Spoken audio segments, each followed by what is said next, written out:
모든 사람들이 한 번쯤 가족의 비극적인 사고를 경험하며 왕족도 예외는 아니다. 역사적으로 전 세계에 있는 많은 왕족들이 갑작스러운 죽음 및 사고를 겪어 일찍 세상을 떠났다. 사진을 통해 비극적인 운명을 맞이했던 왕족들에 대해 알아보도록 하자. 루이스 마운트베튼 백작은 필립 왕자의 삼촌이자 그를 멘토로 여긴 찰스 왕자와 매우 가까운 사이였다.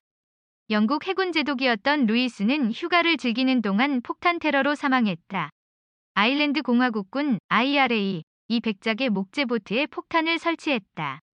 이 폭탄은 백작이 손자인 니콜라스 크나치블과 함께 낚시를 하고 있을 때 폭발했다. 보트는 파괴되었고 백작은 어부의 도움을 받았으나 부상으로 즉시 사망했다. 현재 스웨덴의 왕인 칼 16세 구스타프의 아버지인 구스타프 아돌프 왕자는 1947년 1월 26일 네덜란드에서 스톡홀름으로 돌아오는 도중에 발생한 비행기 충돌 사고로 사망했다. 예정대로 코펜하겐에서 잠시 멈추었던 이 비행기는 이륙하자마자 50m 상공에서 지상으로 추락하면서 폭발했다. 이 사고로 기내에 있던 승객 22명이 모두 사망했다. 할리우드 배우였던 그레이스 켈리는 모나코의 레니에 3세와 결혼하기 위해 26살에 은퇴했다. 그러나 그녀의 왕실 판타지는 1982년 9월 14일에 끝나고 말았다. 1982년 9월 13일, 둘째 딸인 스테파니 공녀와 함께 차를 타고 모나코를 떠났던 그레이스 켈리는 갑작스럽게 발생한 발작 증세로 교통사고를 당했다. 켈리와 그녀의 딸은 곧 병원으로 옮겨졌으나 켈리는 부상으로 인해 하루 뒤인 1982년 9월 14일에 사망하고 말았다.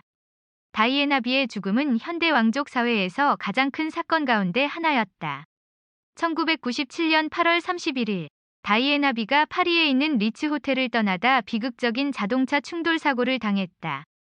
운전사였던 헨리 폴과 다이애나비의 남자친구였던 도디 알파예드 모두 사건 현장에서 사망했다. 다이애나비는 사고가 발생한 뒤 몇 시간 뒤에 병원에서 부상으로 사망했다. 유일한 생존자는 그녀의 경호원이었던 트레버 리스 존스였다. 2001년 6월 1일, 네팔의 왕족들이 끔찍한 사고로 사망했다. 당시 29살이었던 디펜드라 왕자, 왼쪽 가족에게 총을 겨누었으며 아버지인 비렌드라 왕, 어머니, 남동생 및 다른 왕족들을 살해했다. 알려진 바에 따르면 어머니가 자신이 선택한 신부를 거절하자 디펜드라 왕자는 곧 격분하고 말았다. 자살을 하기 위해 자신에게 총을 겨누었던 디펜드라 왕자는 혼수 상태에 있는 동안 왕위에 올랐다. 3일 동안 왕이었던 디펜드라 왕자는 2001년 6월 4일에 사망했다. 새롭게 왕이 된 갸넨드라는 2008년까지 네팔을 통치했다. 갸넨드라는 네팔의 마지막 왕이었다. 스테파노 카시라기는 이탈리아의 사업가이자 모나코 공녀 카롤린의 두 번째 남편이었다. 그는 1990년 10월 3일에 비극적인 레이싱 사고로 30세에 사망했다. 그는 이 레이싱 경기를 마지막으로 은퇴를 할 예정이었다. 마크 숀드는 왕족은 아니지만 코널 공작 부인 카밀라의 남동생이다. 마크 숀드는 뉴욕에서 열린 자선 행사에 참가한 뒤 사망했다. 발을 떠나던 그는 균형을 잃고 쓰러지면서 머리를 바닥에 부딪히고 말았다. 조사 결과 숀드의 두개골의 두께는 단지 1mm였다고 한다. 결국 혼수 상태에 빠진 그는 곧 사망하고 말았다. 스웨덴의 공주로 태어나 벨기에의 레오폴 3세의 첫 번째 아내가 된 아스트리드는 보두행 왕과 알베르 2세 및 나중에 룩셈부르크 대공비가 되는 조세핀 샤를로트 왕녀의 어머니이다. 이 커플은 1935년 8월에 휴가를 보내기 위해 스위스로 떠났다. 8월 29일, 이들은 집으로 돌아오기 전에 산에서 하이킹을 하기로 결정했다. 운전사 대신 직접 운전을 했던 레오폴 3세는 조수석에 있던 아내가 가리키는 무언가를 보는 순간 집중력을 잃어버렸다. 이들이 탔던 컨버터블 자동차는 곧 서양 배나무와 충돌하고 말았다. 충격을 받은 아스트리드는 두개골에 금이 가면서 즉시 사망하고 말았다. 당시 그녀의 나이는 29세였다. 베아트리스 여왕의 둘째 아들인 프리소 왕자는 1년 반 동안의 혼수 상태를 끝으로 2013년 8월 12일에 사망했다. 2012년 오스트리아에 있는 스키 리조트에서 휴가를 즐기던 프리소 왕자는 눈사태를 당했다. 그는 18개월 동안 혼수 상태에 있다가 결국 사망하고 말았다.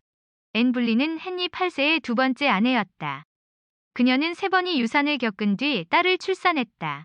아들을 낳지 못했다는 사실로 인해 헨리 8세는 자신의 이전 정부이자 앤의 상궁이었던 제인 시모어와 결혼하기 위해 그녀를 간통, 근친상간 및 음모설로 비난했다. 결국 앤 불리는 1536년 5월 19일에 유죄를 받아 4일 뒤에 참수형을 당했다. 1934년 2월 17일 벨기에의 알베르 1세는 벨기에 나무르 지방에 있는 막슈르의 단무에 올라갔다. 하지만 몇 시간 전에 출발했던 그는 여전히 돌아오지 않고 있었다. 곧 조직된 수색대가 절벽에서 떨어져 숨진 시체를 발견했다. 알베르 1세의 뒤를 이어 레오폴 3세가 왕위를 이었다. 조지 5세의 네 번째 아들이었던 조지 왕자는 세계 2차 대전이 진행되는 동안 1942년 8월 25일 39세의 나이로 사망했다. 아이슬란드로 향하는 비행기에 탑승했던 그는 나중에 스코틀랜드에서 비행기 충돌 사고를 당했다. 조지 왕자의 아내였던 켄트 공작 부인은 그녀가 뇌종양을 앓고 있다는 켄싱턴 궁전의 소식이 발표되고 몇 시간 후에 세상을 떠났다. 그녀는 1968년 8월 27일에 61세의 나이로 사망했다.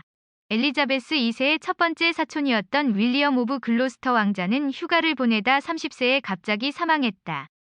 여러 항공기를 소유했던 왕자는 아마추어 에어쇼 경기에 참가했다. 1972년 8월 28일 그는 골드이어 인터내셔널 에어 트로피 레이스에 참가했다. 그가 탔던 비행기는 3만 명이 지켜보는 가운데 이륙하자마자 충돌했다. 1993년 7월 21일에 벨기에 내셔널데이를 축하하는 군사 퍼레이드가 끝났을 때 이 왕족 부부는 스페인 모트릴에 있는 별장으로 갔다.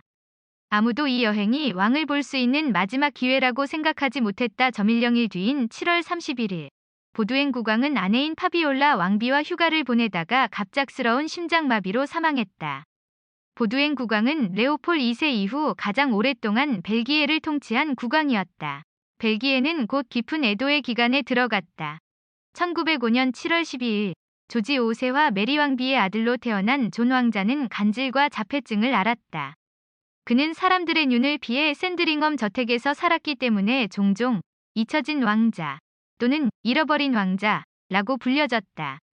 그는 13살에 갑작스러운 발작 증세로 사망했다. 미래의 에드워드 8세가 된 그의 형은 편지를 통해 존이 동물 같았으며 존의 죽음은 가족에게 상상할 수 있을 만큼의 엄청난 안정을 주었다고 말했다. 1817년 11월 5일 저녁 샬럿 오거스타는 사사나를 낳았다. 몇 시간이 지난 뒤 그녀는 구토와 출혈을 하다 결국 사망했다. 당시 그녀의 나이는 21살이었다.